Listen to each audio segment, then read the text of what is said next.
Gouvernement Barnier, des inconnus à tous les postes et aucun poids lourd, est-ce un problème pour gouverner? Les cadors de la Macronie ont été remplacés par des inconnus du grand public. Soyez irréprochables et modestes. Michel Barnier a réuni ce lundi son équipe gouvernementale à un petit déjeuner. Les 39 ministres et secrétaires d'État se sont retrouvés à Matignon, autour d'un café pour mieux se connaître, avant de se retrouver pour un premier conseil des ministres dans l'après-midi. Antoine Armand à l'économie, Didier Migaud à la justice, Gilles Aveyraud au sport. Un gouvernement de crise au complet, mais sans véritable cadre. Gabriel Attal, Gérald Darmanin, Bruno Le Maire et les autres poids lourds qui ont quitté le navire ont été remplacés par des inconnus du grand public. Mais est-ce vraiment un problème pour Michel Barnier? Oui, la bataille se gagne aussi dans l'opinion. Sans figure marquante, le gouvernement Barnier perd beaucoup en notoriété. Dans le tableau de bord de septembre des personnalités politiques de l'IFOP, seule Rachida Dati est présente dans le top 20, en 5e position, avec 48% de bonne opinion. Sébastien Lecornu aux armées, 19e, 41% d'opinion favorable, Bruno Retailleau à l'intérieur, 34e, 34%, Catherine Vautrin au territoire, 45e, 30%, et Agnès Pannier-Runacher à la transition écologique, 47e, 29%, sont les seuls autres noms qui apparaissent dans le top 50. Un atout en moins pour l'exécutif.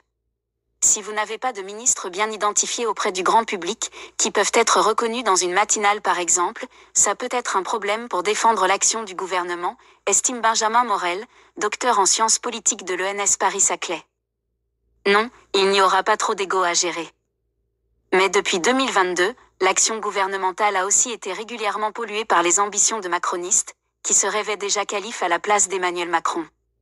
Avec Gabriel Attal, Bruno Le Maire, Édouard Philippe, Laurent Wauquiez voire Elisabeth Borne à l'extérieur de l'action gouvernementale, Michel Barnier s'évite le panier de crabes ingérables au quotidien. Des figures trop fortes peuvent vous damer le pion et vous fragiliser. Barnier n'a souhaité avoir aucun présidentiable dans son équipe, remarque Benjamin Morel. Il n'y a d'ailleurs pas de super-ministère, comme de Grand Bercy ou de ministère des Sports élargis. Les dossiers chauds comme le budget ou l'outre-mer sont aussi rattachés à Matignon, ajoute-t-il.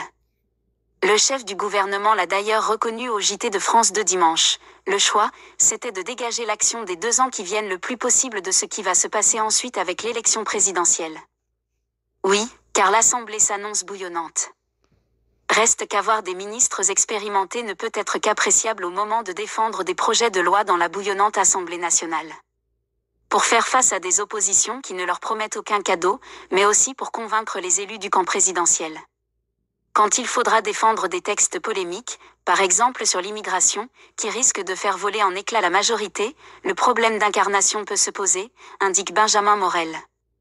On se souvient des psychodrames du dernier projet migratoire, pourtant porté à bout de bras par Gérald Darmanin en fin d'année dernière. Les nouveaux ministres auront d'autant plus fort à faire qu'ils retrouveront sur les bancs face à eux, les poids lourds de l'ancien gouvernement. Non, car c'est un gouvernement en sursis. Avant même que j'aie ouvert la bouche, avant même que j'aie dit quelle serait la politique du gouvernement, on m'a dit on va censurer, je le regrette, a pesté Michel Barnier dimanche soir sur France 2. Mais face à cette menace, la nobodisation des ministres n'est pas forcément un mal.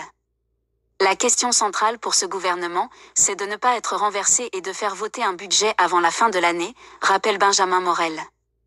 Vu la situation complexe à l'Assemblée, avoir des ministres qui marquent peu, donc qui n'irritent pas les oppositions, peut finalement être un avantage, poursuit le politologue.